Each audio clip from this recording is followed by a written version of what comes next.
क्या आपका भी उत्तर प्रदेश पुलिस का एग्जाम है? क्या आप भी उत्तर प्रदेश पुलिस एग्जाम की तैयारी कर रहे हो और अपना जो हिंदी का पोर्शन है उसको उच्च लेवल तक बढ़ाना चाहते हो या उसके स्कोर को ठीक करना चाहते हो, तो यह वीडियो बनी है मात्र आपके लिए। आज के जो क्वेश्चन है वे सारे क्वेश्चन ऐसे हैं जो आपको डाउट में रहते हैं। सारे क्वेश्चन आज के डाउट वाले क्वेश्चन होने वाले हैं, तो वीडियो को पूरा और ध्यान से जरूर देखिएगा।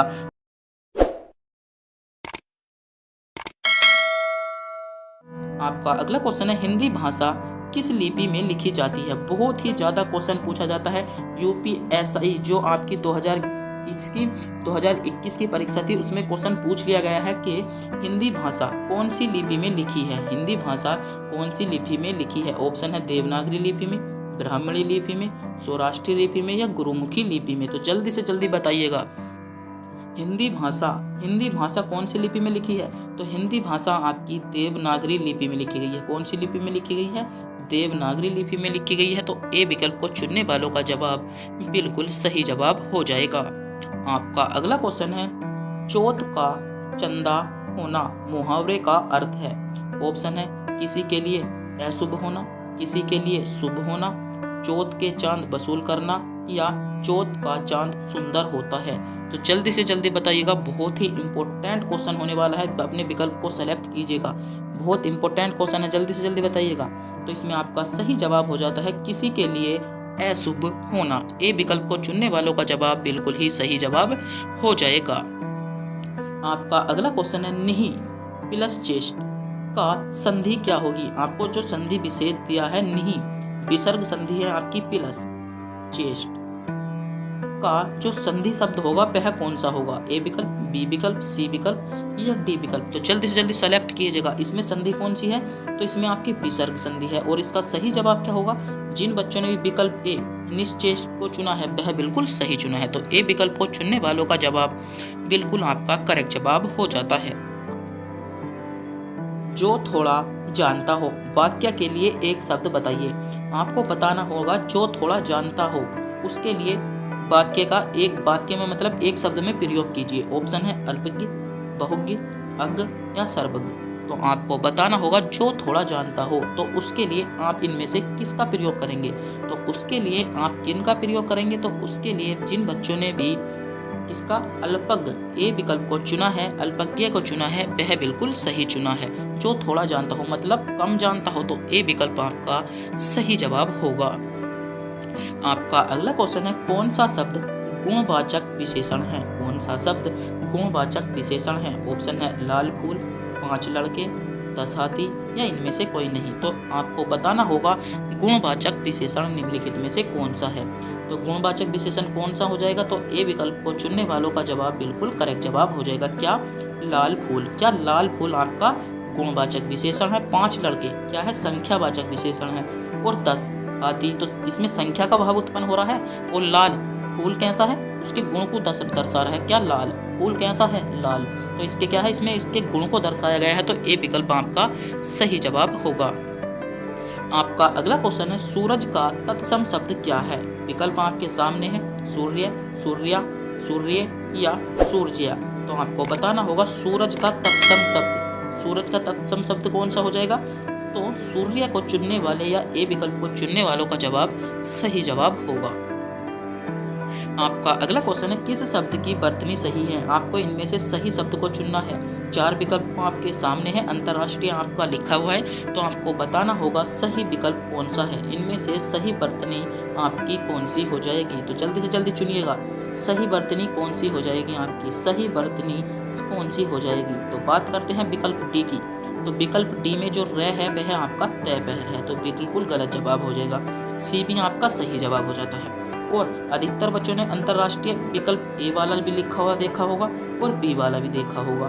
तो इसमें आपका सही जो होता है, इसमें आपका सही जो होता है आपका क्या हो जाता है? अंतर्राष्ट्रीय विकल्प बी वाला इसमें सही होता है। मगर कुछ बच्चे सोच रहे होंगे कि सर हमने तो विकल्प ए में जो अंतर्राष्ट्रीय लिखा है ऐसे देखा है, जो आपकी व्याकरण की दृष्टि से गलत होता है। मगर किताबी लैंग्वेज में, यह साहित्य लैंग्वेज में सही हो जाता है पहला वाला। मगर अंतर्राष्ट्रीय आपका बी, जो ऑप्शन बी है वह आपका बिल्कुल ही सही लिखा है। तो इसमें आपको विकल्प बी को चुनना है। अगर आपको शुद्ध वर्तनी छाटने को आती है तो आपको विकल्प बी को ही चुनना होगा। आपका अगला क्वेश्चन है, इनमें से कौन सा शब्द सर्वनाम से बना हुआ विशेषण है? ऑप्शन है मैं, वह, कोई या तेरा। तो आपको बताना होगा ऐसा शब्द कौन सा है जो सर्वनाम से बना है और एक विशेषण भी है। तो जल्दी से जल्दी बताइएगा, जो सर्वनाम से तो बना है मगर एक विशेषण भी है, तो ऐसा शब्द कौन सा है। तो ऐसा इनमें डी विकल्प दिया है। तेरा एक ऐसा है जो विशेषण भी है और सर्वनाम से बना है। तो डी विकल्प को चुनने वालों का जवाब आपका सही जवाब हो जाता है। आपका अगला क्वेश्चन है चयन शब्द में संधि विच्छेद होगा। ऑप्शन है चयन, चयन, चयन या चयन। तो आपको बताना होगा चयन। तो चयन यह आपका किससे बनकर होता है। तो यह आपका मिलकर बनता है या तो आपका ए हो जाए या ए हो जाए। तो इससे क्या मिलकर बनता है, आपका यह बनता है, या आपका ये हो जाए बड़ा वाला ए, या ए हो जाए तो भी आपका क्या बनता है, यह बनता है। तो इसमें आपका सही जवाब क्या हो जाएगा। तो सी विकल्प को चुनने वालों का जवाब बिल्कुल ही करेक्ट जवाब हो जाता है। तो सी विकल्प आपके सही जवाब होगा। आपका अगला क्वेश्चन है शहीद शब्द का चयन कीजिए। तो आपको इसमें बर्तनी छांटनी है। आपको बताना होगा शुद्ध शब्द कौन सा लिखा हुआ है। परिणति। तो आपको बताना होगा परिणति इसमें कौन सा लिखा है। ए विकल्प गलत जवाब हो जाएगा, बी विकल्प गलत जवाब होगा और डी भी इसमें आपका गलत होगा। तो सी विकल्प को चुनने वालों का जवाब आपका सही जवाब हो जाता है। आपका अगला क्वेश्चन है शेखर एक जीवनी के लेखक कौन है। तो जल्दी से जल्दी बताइएगा। यह क्वेश्चन आपसे बहुत बार क्वेश्चन पूछा गया है और मैं मानता हूं कि आपको इस क्वेश्चन का पता ही होगा कि शेखर एक जीवनी जो उपन्यास है उसके लेखक कौन है। तो जल्दी से जल्दी बता दीजिएगा, बहुत इंपॉर्टेंट क्वेश्चन है। शेखर ए जीवनी के जो लेखक हैं वे कौन है। तो इसमें कौन हो जाएगा, अज्ञेय जी। विकल्प बी को चुनने वालों का जवाब सही जवाब होगा। तो एक बार फिर से बता दूं, अगर आपने भी अभी तक हमारे चैनल को सब्सक्राइब नहीं किया है, चैनल को सब्सक्राइब और वीडियो को लाइक जरूर कर दीजिएगा। आपका अगला क्वेश्चन है यमा की रचयिता कौन है। जो यमा आपकी रचना है, जो यमा रचना है वह किसकी है। तो वह किसकी हो जाएगी। तो जल्दी से जल्दी बताइएगा। मैं मानता हूँ कि आपने विकल्प सेलेक्ट कर लिया होगा। तो महादेवी वर्मा आपका इसमें करेक्ट जवाब हो जाएगा। और एक आपसे रचना पूछी जाती है कायामनी। यह रचना हमने आपको टेस्ट के रूप में दी है, कायामनी। इस रचना को आपको बताना होगा कि इसके लेखक कौन है या किसके द्वारा यह रचना आपकी लिखी गई है। अगर आप इस क्वेश्चन का जवाब जानते हैं तो अवश्य ही हमें कमेंट बॉक्स में बताएंगे। आपका अगला क्वेश्चन है अपहरण में किस उपसर्ग का प्रयोग हुआ है।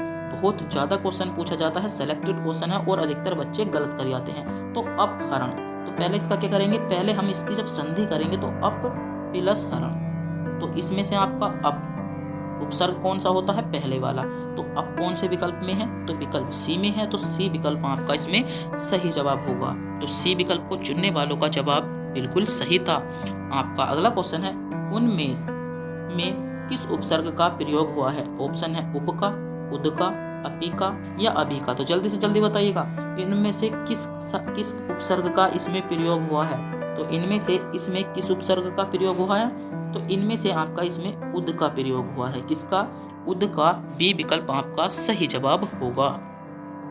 आपका अगला क्वेश्चन है निम्नलिखित में से गीतावली किसकी प्रमुख रचना है। ऑप्शन है तुलसीदास की, सूरदास की, कबीरदास की, मीराबाई की। तो आपको बताना होगा गीतावली किसकी रचना है। तो यह क्वेश्चन हमने आपको टेस्ट के रूप में दिया है, क्योंकि मैं मानता हूं कि इस क्वेश्चन का जवाब आपको पता ही होगा। तो इस क्वेश्चन का जवाब आप कमेंट बॉक्स में बताएंगे कि गीतावली किसकी रचना है। तो जल्दी से जल्दी कमेंट बॉक्स में बता दीजिएगा कि गीतावली किसकी रचना है। जल्दी से जल्दी कमेंट बॉक्स में बताइएगा। आपका अगला क्वेश्चन है निगुण में कौन सा उपसर्ग है। निगुण में आपका कौन सा उपसर्ग है, निर, अनु, परि या नी। तो कौन सा हो जाएगा। तो ए विकल्प आपका सही जवाब हो जाता है। तो जिन बच्चों ने भी विकल्प ए को चुना है वह बिल्कुल सही चुना है। आपका अगला क्वेश्चन है जिसकी भुजाएं घुटनों तक लंबी हो, जिसकी भुजा घुटनों तक लंबी हो उसे क्या कहते हैं। बहुत ही इंपॉर्टेंट क्वेश्चन है। ऑप्शन है ऐजान बाहु, समबाहु, ऐजाना बाहु या विषम बाहु। तो क्वेश्चन में पूछा गया था जिसकी भुजाएं घटनाएं, जिसकी भुजाएं घुटनों, जो आपके घुटने होते हैं उस तक लंबी हो उसको हम क्या कहते हैं। तो उसको हम क्या कहते हैं, जल्दी से जल्दी बताइएगा। उसको हम समबाहु कहते हैं। उसको क्या कहते हैं, उसको हम समबाहु या विकल्प बी के नाम से भी जानते हैं। आपका अगला क्वेश्चन है जो शीघ्र प्रसन्न हो जाए उसे क्या कहते हैं। जो शीघ्र प्रसन्न हो जाए उसे क्या कहते हैं? तो उसको हम क्या कैसे कहते हैं? उसको हम आशुतोष कहते हैं। क्या कहते हैं? डी विकल्प आपका सही जवाब होगा। आपका अगला क्वेश्चन है, निम्नलिखित में से कौन सा अव्ययी भाव समास नहीं है? निम्नलिखित में से कौन सा भी इनमें से अव्ययी भाव समास नहीं है? विकल्प आपके सामने है, आपके सामने विकल्प शो हो रहे हैं, तो जल्दी से जल्दी बताइएगा कि इनमें से अव्ययी भाव समास कौन सा नहीं है। तो इनमें से अव्ययी भाव समास कौन सा नहीं हो जाता है? यथार्थ ए सही है, आपका होगा यथा। प्रतिमास आपका यह भी होगा, और प्रतिदिन आपका यह भी होगा। तो इसमें से आपका क्या हो जाता है? डी विकल्प इसमें आपका गलत जवाब होगा। तो डी विकल्प में आपका अव्ययी भाव समास नहीं है। आपका अगला क्वेश्चन है, इन देशों में हिंदी भाषा का प्रयोग लिखने एवं बोलने में किया जाता है। आपको बताना होगा ऐसा इनमें से कौन सा देश है जिनमें हिंदी भाषा का प्रयोग लिखने और बोलने में किया जाता है। तो किस में किया जाता है? तो मॉरिशस में हिंदी का जो प्रयोग किया जाता है वह बोलने और लिखने में किया जाता है। अधिकतर बच्चों ने यहाँ पर पाकिस्तान को भी चुना होगा कि पाकिस्तान, मगर जो पाकिस्तान की जो प्राथमिकता दी जाती है वह आपकी उर्दू भाषा को दी जाती है। कहाँ पर? तो पाकिस्तान में अधिकतर उर्दू भाषा आपको देखने को मिलेगी। अधिकतर बच्चे यहाँ पर कंफ्यूज हो जाएंगे, तो आपको पाकिस्तान नहीं लगाना होगा, आपको यहाँ पर मॉरिशस लगाना होगा। क्या? आपका अगला क्वेश्चन है, जुगुप्सा का स्थायी भाव किस रस से संबंधित है? बहुत इंपॉर्टेंट क्वेश्चन है, इस क्वेश्चन को मैं 3 स्टार दूंगा। यह क्वेश्चन आपसे पूछा जा सकता है कि जुगुप्सा किस रस का स्थायी भाव है? ऑप्शन है करुण रस का, रौद्र रस का, विभत्स रस का या अद्भुत रस का। तो जल्दी से जल्दी बताइएगा, जो जुगुप्सा किस रस का स्थायी भाव है? तो किस रस का स्थायी भाव है? जल्दी से जल्दी बताइएगा। तो बी भत्स रस, क्या सी विकल्प आपका सही जवाब होगा। तो जिन बच्चों ने भी विकल्प सी को चुना है वह बिल्कुल सही चुना है। तो एक बार मैं फिर से बता दूं, अगर आपने अभी तक हमारे चैनल को सब्सक्राइब नहीं किया है, चैनल को सब्सक्राइब कर लीजिएगा, जिससे हम यह जज कर सकते हैं कि इस वीडियो ने हमारे इतने सब्सक्राइब दिए और हम अधिक से अधिक अच्छी से अच्छी वीडियो बनाने की कोशिश करते हैं। तो चैनल को सब्सक्राइब जरूर कर लीजिएगा। आपका अगला क्वेश्चन है, निम्नलिखित में से कौन सा छंद प्रकार नहीं है, या छंद का प्रकार निम्नलिखित में से कौन सा नहीं है? जल्दी से जल्दी बताइएगा। तो आपके विकल्प आपके सामने शो हो रहे हैं, आपने इस क्वेश्चन को जज कर लिया होगा। तो मैं मानता हूं कि सही विकल्प चुना होगा, तो ए विकल्प को चुनने वालों का सही जवाब हो जाएगा। आपसे क्वेश्चन में पूछा गया था छंद का प्रकार नहीं है, तो छंद का प्रकार कौन सा नहीं है? ए विकल्प आपका बिल्कुल करेक्ट जवाब हो जाता है। आपका अगला क्वेश्चन है और बहुत इंपॉर्टेंट क्वेश्चन है, दीर्घ संधि, गुण संधि, वृद्धि संधि, यण संधि और अयादि संधि, संधि के मूल जो भेद हैं के अंतर्गत आते हैं या से निहित हैं। तो किस में है? ऑप्शन है व्यंजक संधि में, स्वर संधि में, विसर्ग संधि में या उपयुक्त में से कोई नहीं। तो आपसे क्वेश्चन में पूछा गया है दीर्घ संधि, गुण संधि, वृद्धि संधि, यण संधि और अयादि संधि किसके प्रमुख भाग हैं? कौन सी संधि के प्रमुख भाग हैं? तो कौन सी संधि के प्रमुख भाग हैं? तो आपका सही जवाब हो जाता है स्वर संधि के प्रमुख भाग हैं। किसके? स्वर संधि के प्रमुख भाग हैं। तो बी विकल्प में आपको स्वर संधि दी है, तो स्वर संधि यानी कि विकल्प बी आपका बिल्कुल करेक्ट जवाब हो जाएगा। आपका अगला क्वेश्चन है, पदभ्रष्ट, पदभ्रष्ट का उपयुक्त समास चिन्हित है। आपसे क्वेश्चन में पूछा गया पदभ्रष्ट, पदभ्रष्ट में कौन सा समास है? ऑप्शन है अव्ययी भाव समास, द्वंद्व समास, तत्पुरुष समास या कर्मधारय समास। तो सही जवाब क्या हो जाएगा? आपका करेक्ट जवाब हो जाता है तत्पुरुष समास। तो जिन बच्चों ने भी तत्पुरुष समास को चुना था वह बिल्कुल सही चुना था, तो तत्पुरुष समास आपका सही जवाब हो जाएगा। आपका अगला क्वेश्चन है, अष्टाध्यायी, अष्टाध्यायी का उपयुक्त समास चिन्हित कीजिए, या अष्टाध्यायी में कौन सा समास है? ऑप्शन है बहुव्रीहि समास, द्विगु समास, कर्मधारय समास या तत्पुरुष समास। तो अष्टाध्यायी में अष्टाध्यायी है, उसमें कौन सा समास है? तो जल्दी से जल्दी बताइएगा। तो आपका सही जवाब क्या हो जाएगा? द्विगु समास, विकल्प बी आपका सही जवाब हो जाएगा। तो जिन बच्चों ने भी द्विगु समास यानी विकल्प बी को चुना है वह बिल्कुल सही चुना है। तो इस वीडियो में हम इन क्वेश्चनों के डिटेल्स में जाकर नहीं बता सकते। अगर हम इन क्वेश्चनों की डिटेल्स में जाकर बताएंगे तो वीडियो आपकी बहुत ही लंबी हो जाएगी, जिसको आप नहीं देख पाओगे। लगभग जो 37 क्वेश्चनों की वीडियो है, हर प्रत्येक क्वेश्चन के बारे में बात करेंगे तो लगभग मान के चलो कि 50 से 60 मिनट की वीडियो बन जाएगी। तो वीडियो को थोड़ा सा छोटा करने के लिए थोड़ी सी जल्दी ही पढ़ाया जा रहा है। आपका अगला क्वेश्चन है, सुमित्रा नंदन पंत को किस कृति पर ज्ञानपीठ पुरस्कार मिला? ऑप्शन बहुत महत्वपूर्ण क्वेश्चन है कि आपसे क्वेश्चन में पूछा गया था सुमित्रा नंदन पंत की ऐसी कौन सी कृति थी जिसमें उन्हें क्या ज्ञानपीठ पुरस्कार मिला था। तो कौन सी पुस्तक पर मिला था या कौन सी कृति पर मिला था। तो चिदम्बरा आपका सही जवाब हो जाएगा। तो डी विकल्प को चुनने वालों का जवाब बिल्कुल सही चुना है। तो जिन्होंने भी चिदम्बरा को चुना है या चिदम्बरा को चुना है वह बिल्कुल सही चुना है।